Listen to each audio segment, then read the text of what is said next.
Hello, I am Umut. I'm the creator of o3n UMA male and female race, and also the new Stunner Jane race. So this video is to give you some information about the creator pack for Stunner Jane, and this creator pack's aim is to provide you a Blender file that has some useful templates when you are creating your content for Stunner Jane. So uh, when you open the blend file in the package, it's going to be looking like this, and you will have, you know, all the body parts that are used to create the race, and also um, the whole body mesh along with the garments in the Stunner Jane package, and also has some templates to use for skinning. Before going into detail, I'm going to, just show you how to do this in Blender easily. I want to show you what the package looks like. So when you have this asset downloaded from Unity Asset Store, you're going to have a folder under o3n folder, other Stunner Creator Pack and materials. So the stuff is in the Stunner Creator Pack folder, and it has a demo scene, and it has the Blender file, and this is not an FBX but the blend file for Blender, and also it has a avatar file for Marvelous Designer. So uh, so this is actually, when you download it, you just open it in Blender and use it for creating stuff. This demo scene and the package actually is, it requires the actual Stunner Jane, because it uses the textures from there for the scene, but it's not required at all. You can just download this package only and start opening it up in the Blender and using that. So uh, that's what the package includes. So let's go back to Blender, and let me just hide the hair, and I'm going to use this hair file, which you can download for free and try it yourself, but you can just use it for anything. What you need to do is just download it and then import it in the Blender. I downloaded the file before and uh, placed the texture and the mesh in the downloads folder. And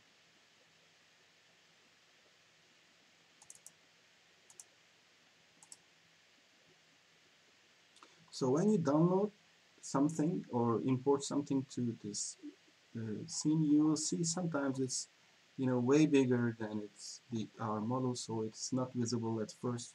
You just need to scroll back and see it. So, and also this one is actually made up of multiple meshes.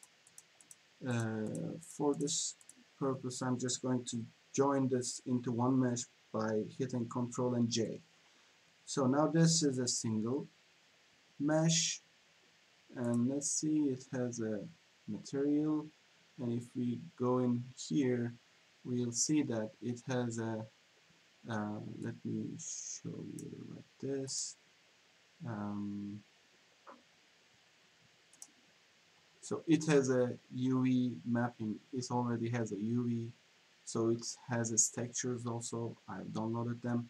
So what you will notice here is this mesh actually has some uh, vertical setup for its UV. So This is kind of important if you're going to use it with Stunner Jane's hair shader, which aims to provide a realistic look, but having some reflections on it. But it requires the UVs to be set up like this because it's kind of uses some noise uh, to show the hair reflections in a vertical manner. So if it's set it up like differently, if you use that shader, it's going to look somewhere it's going to look wrong. So you might always use another shader, another material. Uma is also a hair shader, which doesn't require this kind of thing. Anyway, this is just for some additional info for you to be careful of. Let's just move this to the side. Come on.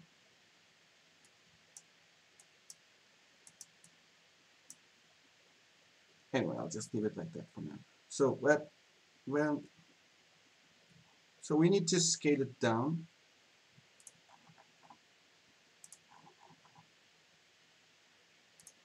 Okay. Well, now it's kind of right sized, but still off. But let me just uh, move it. I'm using the G and Y to move it along the Y axis, and then I'm going to zoom in and move it on the Z axis by hitting G and Z, and it's kind of too forward maybe.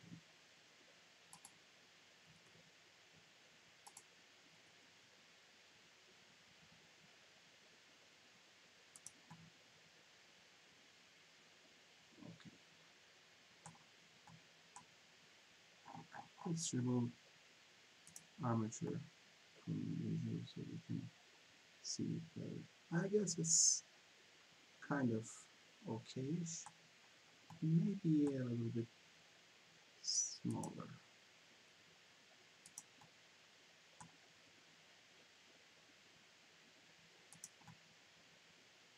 Oh, I think it's fine. So when you move the object like this in the scene, you may be actually modifying the origin. So always apply the rotation, location, and scale for the object before exporting it, and use it as a UMA wardrobe asset, because it's going to cause issues later on. How to do that is here, hit Control A and apply location, rotation, and scale for the object. Now, if you edit it by hitting the tab and moving the vertices, etc., it's fine. What we are applying is the location, rotation, scale for the object itself. Uh, so let's see. I mean, if you need to, you can still modify some vertex values. What I usually do is I hit O to use moving with affecting the immediate area of the selected vertex. So let's say if we are moving this along the x-axis, you can just use it to and use the scroll wheel to affect a wider area and move them together. So this is kind of useful thing to do when you're doing this kind of thing, because sometimes the shape of the mesh doesn't really conform with the character's body, so you may need to adjust it to fit to the character. Um, anyway, this particular hair doesn't need much work in that sense. Let's just proceed with skinning this and then exporting it for UMA. So um, so this object is now placed right, and we applied the stuff. Now what we're going to do is select this mesh when you're in object mode, and then add a modifier to it named data transfer here. Um, I mean, apparently this is not rigged right now. If I move the head, the hair would stay in its place. It wouldn't move with the body. What we're going to do is going to fix that. So you're going to select the template hair for source object, and you're going to select vertex data, vertex groups, and you're going to select nearest face interpolated. And then you're going to hit generate data layers button. This will create some vertex groups under vertex tab, and apply the weights interpolating from that mesh. That mesh actually, let me show you that. Where is the templates folder? Okay, that mesh actually looks something like this. Let me try to explain what it's actually doing. So this is kind of a guideline for any hair mesh that could be a long hair or a shorter one or whatever. But the main thing with this template is it is set up so that it will be, you know, affected by only the bones that needs to affect the hair. Like there are other bones in this hierarchy, like ear or eyes or eyebrows, nose, or etc. And you don't want your hair to be affected by them. You want your hair to be affected by uh, general stuff like head size, head width, etc., but not the other things that are animating. Maybe, I mean, if your character's raising an eyebrow, you don't want your nearest hair to be affected by that eyebrow movement. This template does that. This is skinned according to that. And let me just quickly demonstrate uh, something. If we select the head adjust and scale it on the X, you will see that it's moving the template.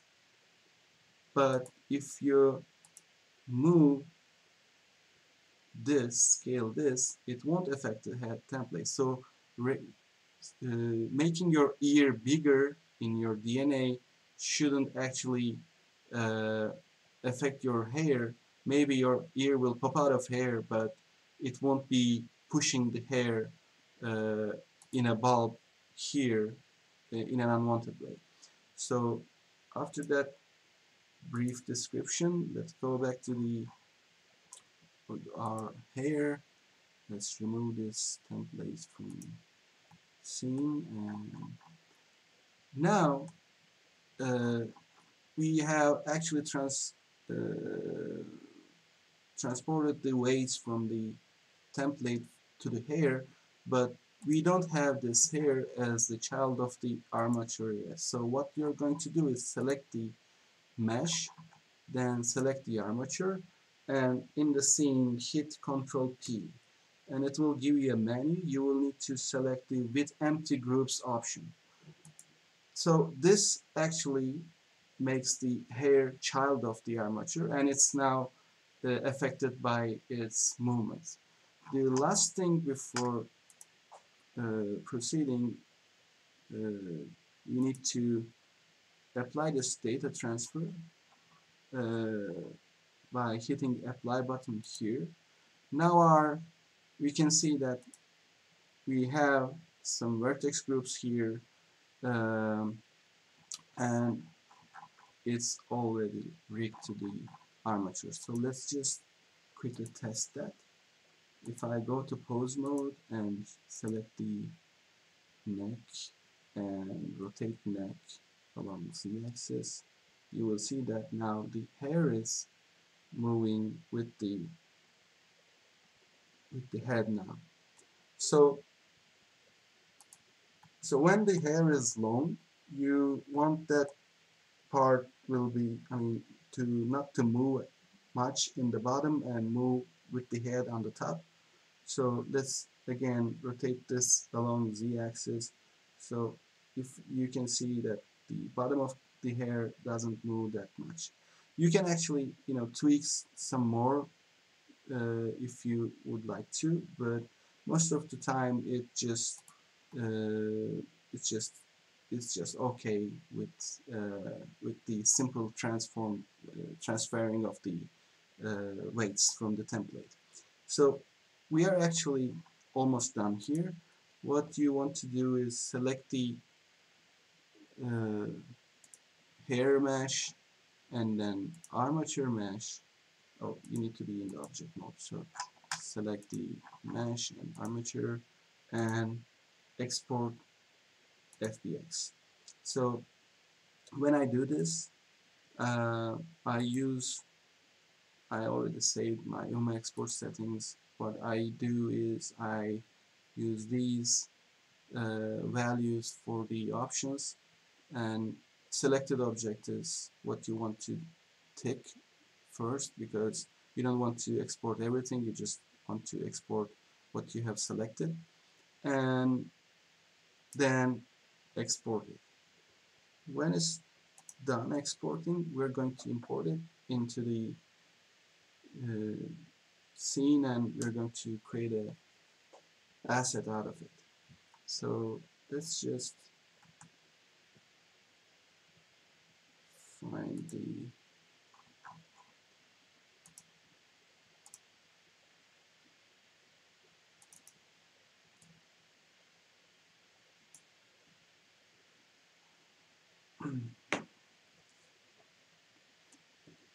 it's still exporting.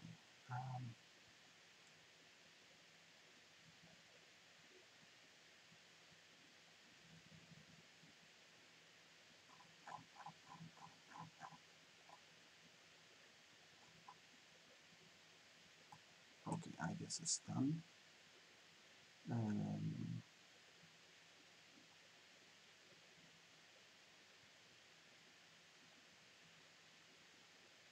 what was the name when we exported it? Let's just quickly see. Yeah, okay.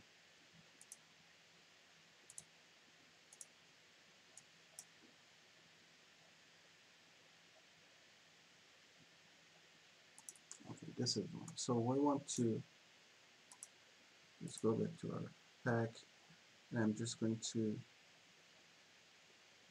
create a folder under here just to, let's call it test.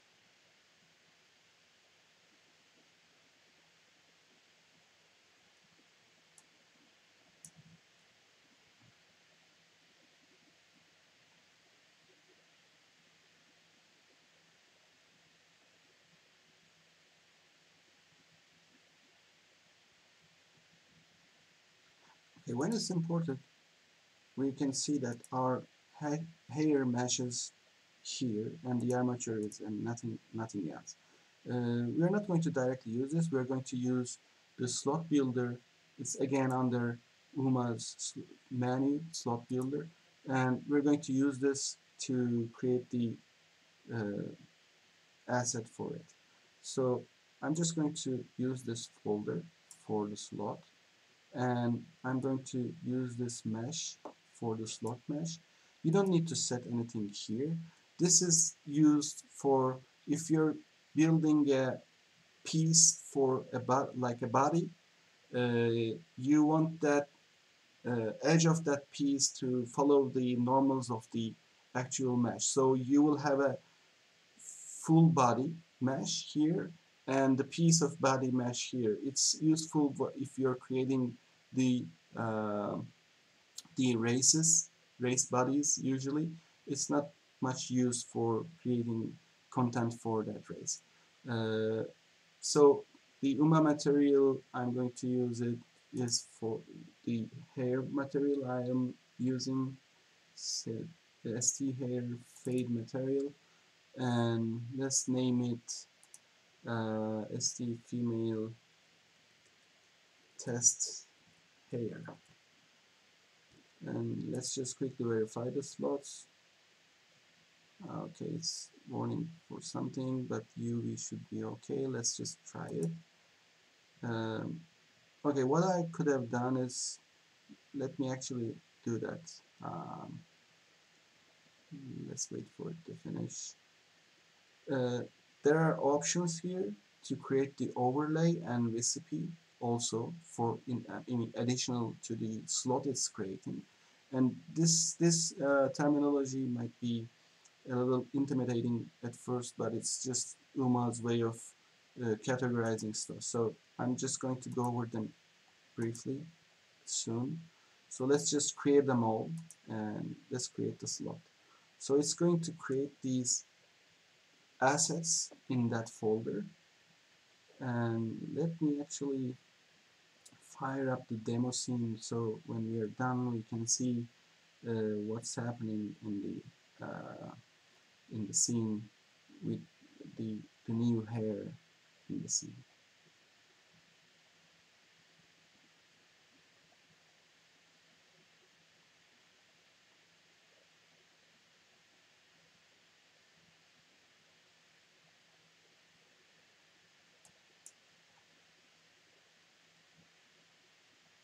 So let's go to the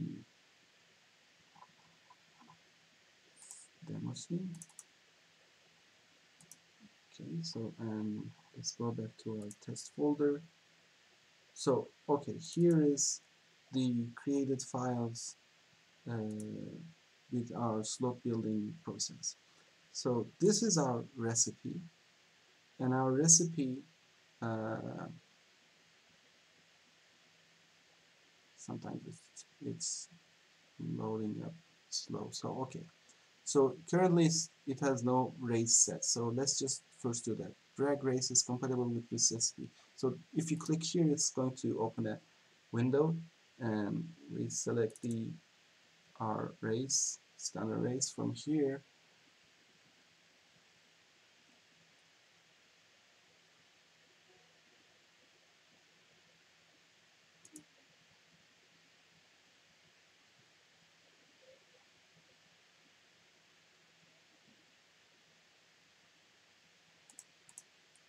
Okay, now our race is here. Now display values test hair, and we want this to be a hair slot. We don't want it to hide anything when it's loading, and we can see that if because we generated the overlay and the recipe alone, it just added the slot that it's created and added our overlay to it. So uh, this recipe is actually done. No, let's test here.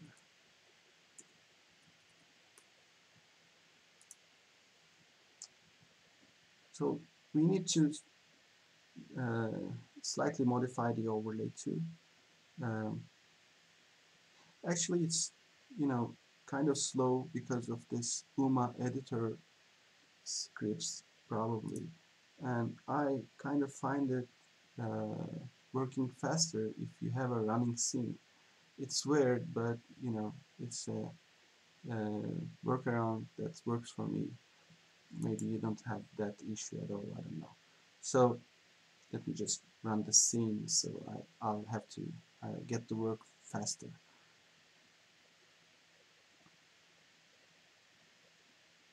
Okay, now this scene is running. Yes. Now let's go back to the recipe. Okay. So we see that you don't see any texture here. Normally you see textures in here in the recipe. Uh, that's because we don't have any texture set on the overlay yet. So ST fade hair material requires two textures, and you can see that by quickly if you I know it by heart, but if you just go here, you see that there are two channels in this fade material. You need to have a texture for each of them. You can't have them blank if that's the only overlay on the recipe. That's a UMA rule. So we need to have textures in here. So I had actually uh, previously extracted that texture from that hair download. I'm just going to use that. Let me put it here. And this is the albedo, or the main texture. And we also need a bump map. We don't have a bump map for this particular hair handy, so I'm just going to use my flat normal for that. So okay, now we have textures on the overlay, and our overlay is already set up. So since when we created the slot, we created these and checked the add to global library. We don't need to add anything manually. But if you are adding a new asset manually or changing the name, you might later need to add them to global library, like I showed you before with the other video. You use the global library window, or you can just right click and add selected assets to my global library.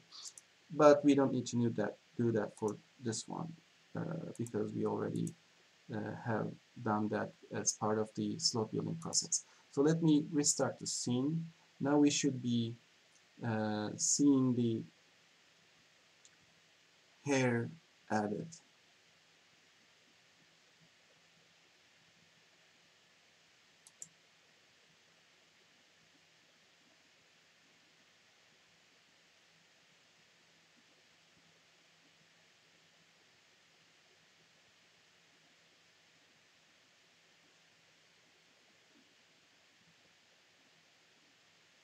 Let's go to wardrobe. Let's go to hair. And our test hair is here. And as you can see, our hair is in the scene. So what's the issue with this hair is we didn't spend time to modify this vertex locations here. So some of these are inside the head. So if we actually go back and look at this closely, we will see that actually head is popping through the hair here. We should be actually doing some modifications here to move these vertices outwards. So it would be like, hitting O, G, and moving stuff like this. And this is something, you can work on this to have it better looking, etc. But anyway, it's just, when you do this, you just need to export this again and just use the slot builder. Now we already have the recipe and overlay. You just uncheck these and just, you know, create the slot in the same place again. It will overwrite the slot, and when you restart, you will see that it's actually modified per your changes in Blender. So yeah, and a second thing to consider is if you look at the example hair provided in the package, the original package, they use some hair cap overlays applied to the head itself. So what it's doing is it's actually modifying the uh, head texture and applies some overlay under the hair. So if you can see through hair at some points, like here, small places, it'll be looking natural. So that's another thing you can do with hair. But that's basically the process we are using to export stuff and import it to our stunner gene. So uh, I want to show you the other templates I have. And along with the hair one, we also have a dress template. So if you are skinning something like this pants, which goes along the body, you can just use uh, the body, uh, which is this mesh, to transfer weights from. That'll work because they are close enough, and it'll be just copying weights from this body to the nearest vertices, which will work. But if you have something loose like a skirt or a dress in this case, you will have problems if you just transfer from the body. That's why I created this dress template. So let me just lose the garment. Um, so what it does is it's actually uh, uh, kind of loosely uh, placed dress object which has a skirt, and this skinning is like the hair one. It's skinned so that when you transfer weights for your dress from here, it will be moving with the body, right? So for example, if you just uh, let's just move the feet to see it in action. So what it does is, if you move the feet, then skirt will move appropriately, uh, instead of just moving this part, and uh, then there will be a squarish um, transition between the legs here. So so yeah, that's basically the templates for the creator pack. And I use created skirtish, or a dress like wardrobe item or hair. I use these, and these are really speed up your creation time. So that's it uh, for the content creation pack, and I hope you